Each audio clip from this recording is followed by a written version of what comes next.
Israel का operation रफा। नमस्कार, मैं हूं श्रुति श्रीवास्तव और आप देख रहे हैं स्पेशल रिपोर्ट, जिसमें हम बात करेंगे कि आखिर इजराइल ने रफा ऑपरेशन शुरू कर दिया है। और ये ऐसा इलाका है जहां एक इंसान के रहने के सिर्फ 5 सेंटीमीटर जमीन बची है और यहां पर इजराइल ने हजारों टन के बम बरसाने भी शुरू कर दिए हैं। इस इलाके में मौजूद जनसंख्या घनत्व को देखते हुए अमेरिका के राष्ट्रपति जो बाइडेन ने इजराइल के ऑपरेशन का विरोध भी किया था, लेकिन जब ईरान ने इजराइल पर हमला किया उसके बाद इजराइल ने रफाह में ऑपरेशन शुरू कर दिया है। देखिए रिपोर्ट।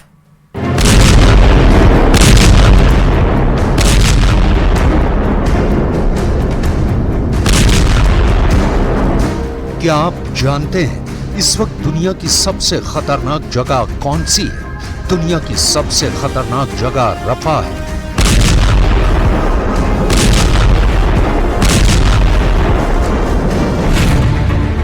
गाजा पट्टी के दक्षिणी इलाके रफा के अंदर इस वक्त 14 लाख फिलिस्तीनी शरण लिए हैं। रफा का क्षेत्रफल 64 वर्ग किलोमीटर है और यहाँ 64 वर्ग किलोमीटर में 14 लाख फिलिस्तीनी रह रहे हैं। इसका मतलब हुआ कि यहाँ पर 1 वर्ग किलोमीटर में 21,875 लोग रह रहे हैं, यानी यहाँ पर 1 वर्ग मीटर में 22 लोग रह रहे हैं। अगर और बारीकी से देखें तो यहाँ पर एक आदमी के रहने के लिए सिर्फ 5 वर्ग सेंटीमीटर जमीन है, यानी ये दुनिया का सबसे ज्यादा जनसंख्या घनत्व वाला इलाका है। ऐसी जगह पर अगर एक पटाखा भी फट जाए तो भगदड़ मच सकती है, लेकिन इतनी बड़ी इंसानी आबादी पर इजराइल 2000 किलो बम गिरा रहा है।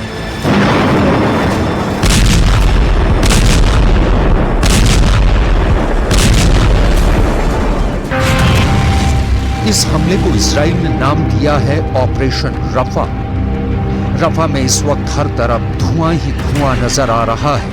लाखों की संख्या में यहाँ से लोग पलायन कर जा रहे हैं, लेकिन ये कहां जाएंगे उन्हें खुद भी नहीं मालूम। पूरा शहर खंडहर बन चुका है। रहने के लिए यहाँ टेंट के अलावा कुछ भी नहीं है। पूरा इलाका नर्क है। पीने के लिए पानी नहीं है। खाने के लिए विदेशी मदद ही एकमात्र सहारा है। आखिर ये नौबत आई क्यों? 7 अक्टूबर 2023 से गाजा पट्टी के अंदर ऑपरेशन चल रहा है। इजराइल यहाँ पर लगातार अपनी सेना को आगे बढ़ा रहा है। अगर आप गाजा पट्टी के नक्शे को देखें तो गाजा पट्टी के दक्षिणी हिस्से से हमास के लड़ाकों को खदेड़ते हुए और बमबारी करते हुए इजराइल को 200 से ज्यादा दिन बीत चुके हैं। बमबारी से अपनी जान बचाने के लिए लाखों की संख्या में फिलिस्तीनी आबादी खान यूनुस, गाजा सिटी और उत्तरी गाजा के तमाम इलाकों को छोड़कर रफा में पहुंच गए, जो गाजा पट्टी का दक्षिणी इलाका है।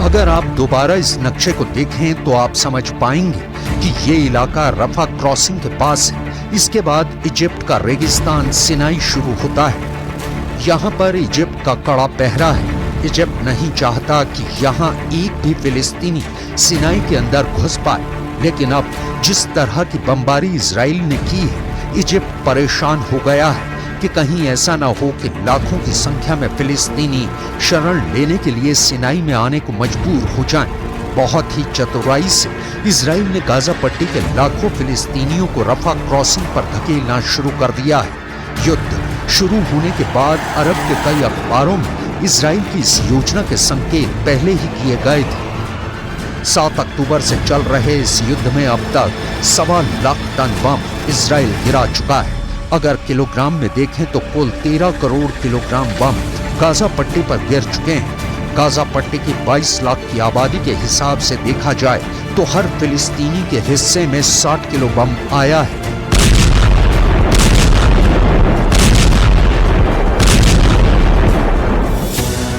लेकिन गाजा पट्टी की बेइंतहा बर्बादी के बाद भी इजराइल के कदम रफा की तरफ बढ़ रहे हैं। क्योंकि इजराइल का ही दावा है कि उत्तरी गाजा से भागकर हमास के आतंकवादियों ने रफा के अंदर शरण ले रखी है। अब एक एक आतंकवादी के कत्ल के लिए क्या बड़े पैमाने पर नागरिकों की जान ली जा रही है, ये बड़ा सवाल उठा है।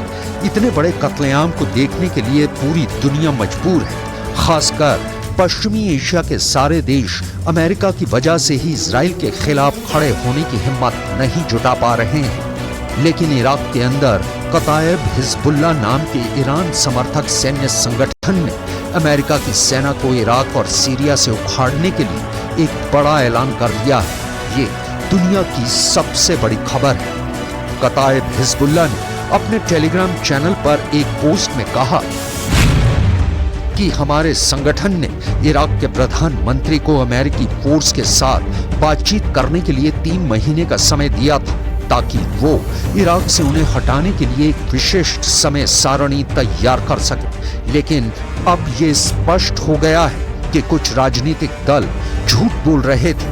विदेशियों का इराक छोड़ने का कोई इरादा नहीं है, इसलिए सैन्य कार्रवाई फिर से शुरू करने का निर्णय लिया गया है। सैन्य कार्रवाई करने का ऐलान इराक के प्रधानमंत्री मोहम्मद अल सुदानी के वॉशिंगटन से लौटने के एक दिन बाद किया गया है।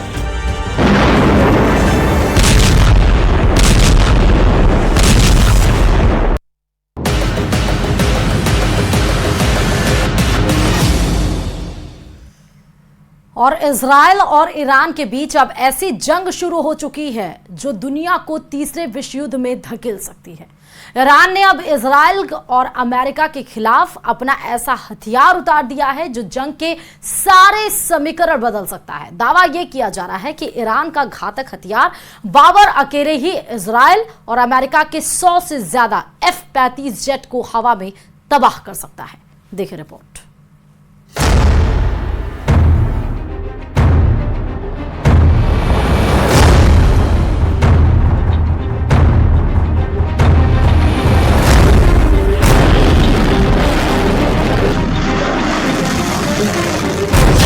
युद्ध में उतरा बाबर, ईरान ने पलटी बाजी।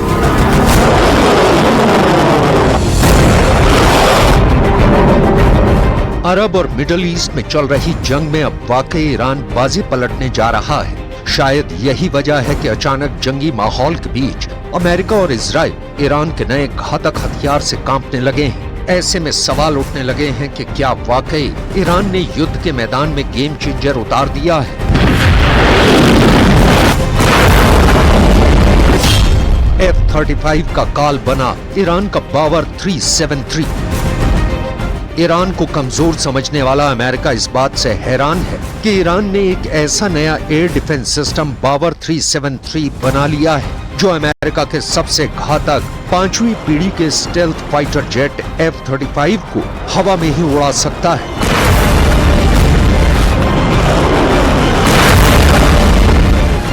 अमेरिका समझ नहीं पा रहा है कि ईरान के बंकरों में छिपा एयर डिफेंस सिस्टम बावर 373 में इतनी घातक मार क्षमता कैसे आ गई। हम आपको ईरान की सैन्य ताकत का अब जंग में क्या असर पड़ेगा, इसकी पूरी डिटेल बताएंगे। लेकिन पहले आप ये देख लीजिए ईरान का बावर 373 सिस्टम को इतना खतरनाक क्यों माना जा रहा है।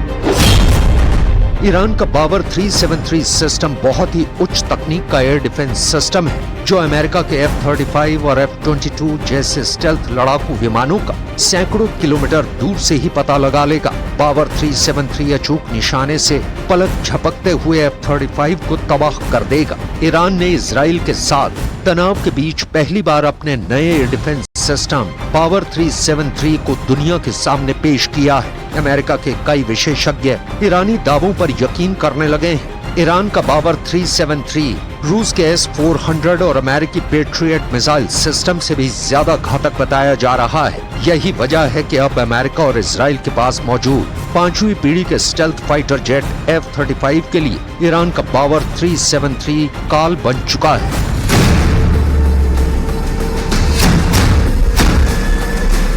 ईरान के बावर 373 डिफेंस सिस्टम को ईरानी सेना दिवस के मौके पर परेड के दौरान सार्वजनिक किया गया।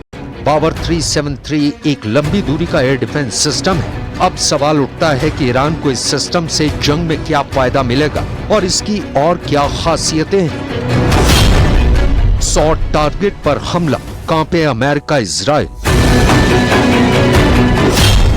ईरान का बावर 373 डिफेंस सिस्टम अमेरिका और इजराइल के खिलाफ इस्तेमाल होगा। अमेरिका और इजराइल के पास मौजूद F-35 को बावर 373 तबाह कर डालेगा। इसका दावा ईरान कर रहा है। बावर 373 डिफेंस सिस्टम एक साथ 100 टारगेट को तबाह कर सकता है।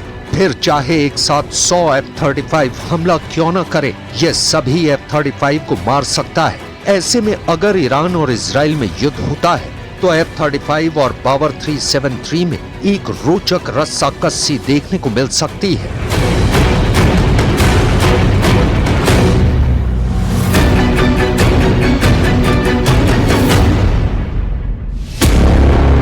ईरान की जबरदस्त मिसाइल ताकत ने इजराइल के साथ साथ अमेरिका के भी होश उड़ाना शुरू कर दिए हैं, क्योंकि अरब और मिडिल ईस्ट में जंग खत्म होने की बजाय तेज होती जा रही है। सीधी जंग में Iran, Israel, Iraq, Syria, Lebanon, Jordan, Yemen और अजरबैजान शामिल हो चुके हैं। वहीं पर्दे के पीछे से अमेरिका, ब्रिटेन, रूस, चीन, उत्तर कोरिया जंग में कूद पड़े हैं। इसका मतलब ये हुआ कि अरब जंग में प्रत्यक्ष या अप्रत्यक्ष रूप से 13 देश उतर चुके हैं, यानी अरब में तीसरे विश्व युद्ध का आगाज हो चुका है। ऐसे हालात में ईरान का बावर 373 जंग में गेम चेंजर साबित हो सकता है, क्योंकि इसकी खासियतें बेमिसाल बताई जा रही हैं।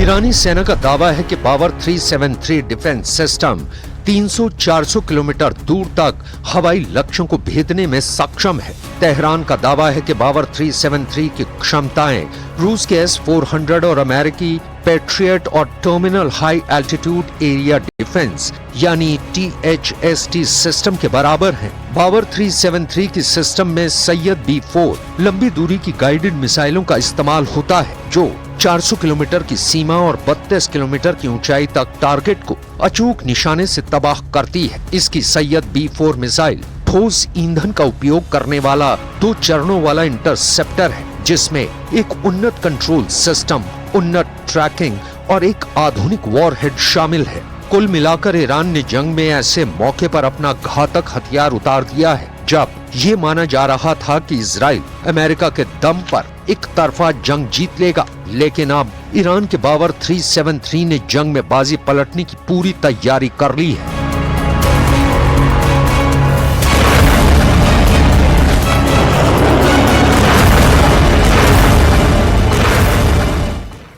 रुकते हैं छोटे से ब्रेक के लिए, देखते रहिए न्यूज़ 18 राजस्थान।